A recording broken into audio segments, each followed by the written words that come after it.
রাত 11টার সময় হঠাৎ ঝাল ঝাল ফুচকা খাইতে ইচ্ছা করলো, তাই বেরিয়ে পড়লাম। কিন্তু এসে দেখি এখানে যে ফুচকাওয়ালা মামাটা বসেন উনি চলে গেছে। যাই হোক, এক পপকর্নওয়ালা মামাকে পাইলাম, ওনার থেকেই 2টা পপকর্ন নিলাম।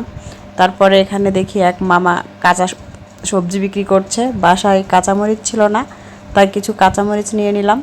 দেখি শাপলা ফুল বিক্রি করছে। শাপলা ফুল খাই এই প্রথম জানলাম সবজি হিসেবে নাকি শাপলা ফুল খাওয়া যায়। তাল দেখে তাল খাইতে ইচ্ছা করছিল। যাই হোক, তারপর চলে আসলাম হাঁটতে হাঁটতে। এখানে এক মামা চা বিক্রি করেন, উনিও নাই। মনটা খারাপ হয়ে গেল। তাতে কি, ফুচকা চা চা কিছুই খাইতে পারলাম না। কিন্তু এই যে বাতাস, ফুরফুরে বাতাস, ঠান্ডা বাতাস, রাতের রাজশাহী, চারিদিকে লাইটিং, মনটাই জুড়িয়ে গেল। ট্রেন যাচ্ছে, এটা হচ্ছে চাপাইয়ের ট্রেন, রাজশাহী থেকে যাচ্ছে।